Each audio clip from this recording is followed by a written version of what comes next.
Tuhan bersamamu. Dan bersama rohmu. Inilah Injil suci menurut Lukas.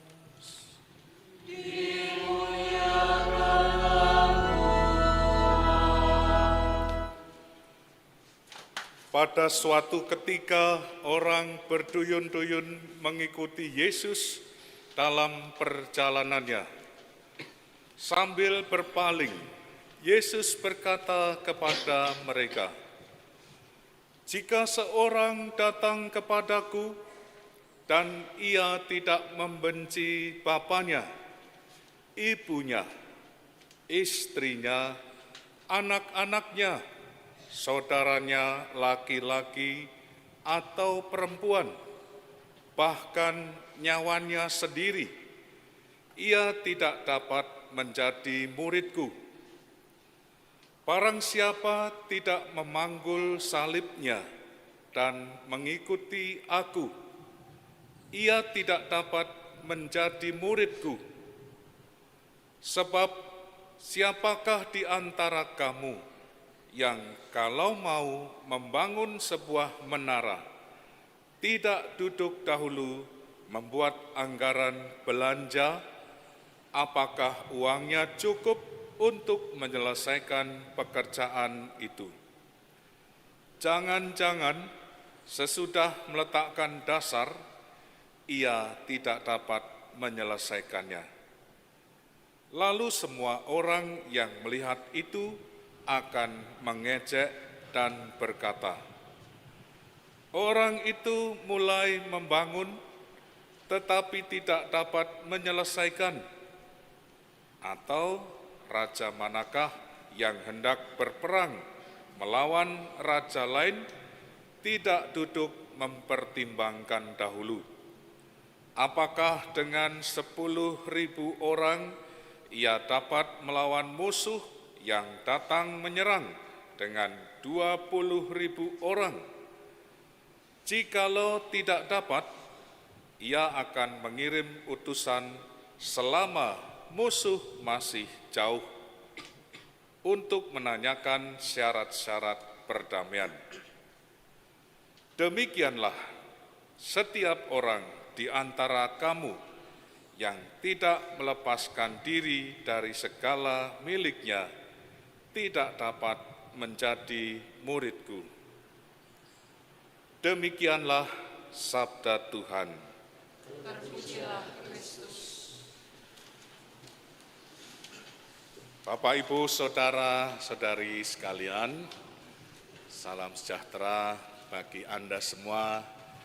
Di akhir pekan, hari Sabtu sore ini, kita berkumpul di sini. Anda juga dari rumah atau mungkin ada yang dari tempat bertugas, kantor atau kampus. Anda menyempatkan untuk pergi ke gereja. Dan hal ini memang menjadi kewajiban bagi kita untuk hadir dalam perayaan Ekaristi, di mana temanya bersatu dalam iman dan perutusan. Kita ada di minggu biasa ke-23 kalender iman Katolik, dan kalender ini akan sampai minggu ke-33 ditutup dengan Hari Raya Kristus Raja Semesta Alam, dan ini adalah Injil Lukas tahun C. Lukas seorang penulis teman Paulus yang menyatakan bagaimana Yesus selama karya pelayanannya itu mewartakan kabar gembira dan membantu banyak orang dengan mukjizat-mukjizatnya. Saudara-saudari yang terkasih, pada kesempatan kali ini juga di bulan September, supaya kita juga memiliki pemahaman bahwa Gereja Nasional mengajak kita untuk bersama-sama mendalami kitab suci dalam pendalaman iman yang khususnya diadakan di lingkungan dengan tema rekonsiliasi, kembali bersatu dengan Allah, anugerah Allah yang mana mengantar kita untuk rekonsiliasi dengan diri kita sendiri, dengan keluarga, sesama, dan Tuhan. Mengambil bahan dari kitab Sakaria dan Maleaki. Situasi yang terjadi di sana ketika abad ke-6 sebelum Masehi, di masa setelah bangsa Israel kembali dan hendak memulihkan Yerusalem, bait suci, serta memulihkan iman bangsa itu bahwa Tuhan itu baik. Itulah pengantar dari saya di Renungan Minggu Biasa ke-23. Saudara-saudari, di zaman sekarang ini, sekarang kita di era demokrasi dan melalui media sosial khususnya diserukan bagaimana masyarakat ingin mendapatkan keadilan. Situasi yang timpang antara pemimpin dan rakyatnya. Dan syukur bahwa semua itu terjadi dalam proses yang baik. Sudah ada aspirasi dan sudah mulai ditanggapi. Inilah yang menjadi harapan kita sehingga kita semua dapat mewujudkan negara Indonesia yang berdaulat, masyarakat adil dan makmur. Dan sekali lagi kita menghindarkan situasi-situasi yang anarkis.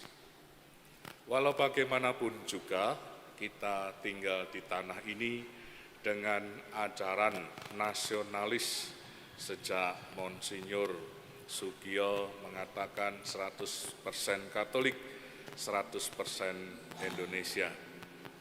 Ini saya singgung karena dalam jemaat audiens yang dihadapi oleh Lukas, situasinya hampir sama. Pertama, situasi kemerosotan akan pengharapan, iman akan Yesus, menghadirkan Allah dalam pribadi Yesus yang tidak mudah bagi masyarakat di zaman itu. Situasi yang kedua, di mana orang-orang kaum elit, para negarawan, orang-orang kaya, sudah mulai mengenal Yesus. Namun ada kesenjangan. Mereka beriman kepada Yesus, tetapi tidak memperhatikan sesamanya. Artinya ajaran cinta kasih tidak berjalan sebagaimana mestinya. Untuk itu, Lukas mengingatkan agar setiap orang beriman hendaknya hidup dalam cinta kasih Allah dan diwujudkan dalam cinta kasih kepada sesama. Dan kebetulan sekali di tahun 2025 adalah tahun jubileum di mana gereja menyatakan kerahiman bagi umat Allah. Kita disebut sebagai peziarah pengharapan. Ada optimisme, doa dan harapan kita agar kehidupan kita mengarah kepada kebaikan apabila kita terus-menerus membangun niat dengan dasar iman, harap, dan kasih, dan menyatukan dalam gerejanya yang kudus, yang mana pada masa-masa sekarang, pada saat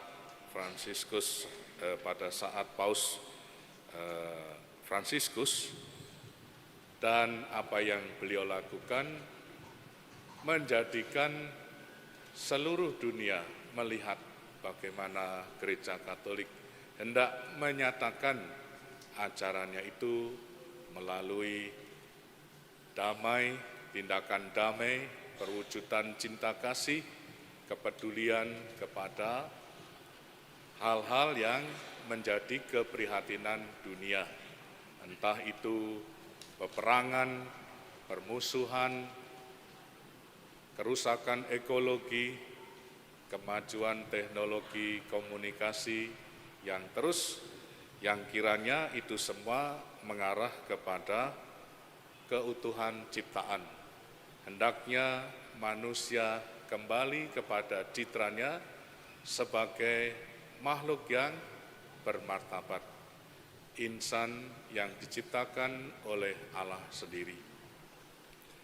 Saudara-saudari, kita sebagai pribadi beriman diajak untuk terus bersatu dan mengantar panggilan kita kepada perutusan yang sama dengan tema-tema yang diwujudkan dalam kehidupan kita secara pribadi, dalam komunitas-komunitas, dan disuarakan bersama dengan umat beragama atau beriman lainnya.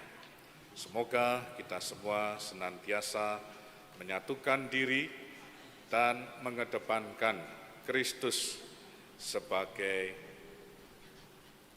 andalan, Kristus sebagai batu penjuru dalam kehidupan kita.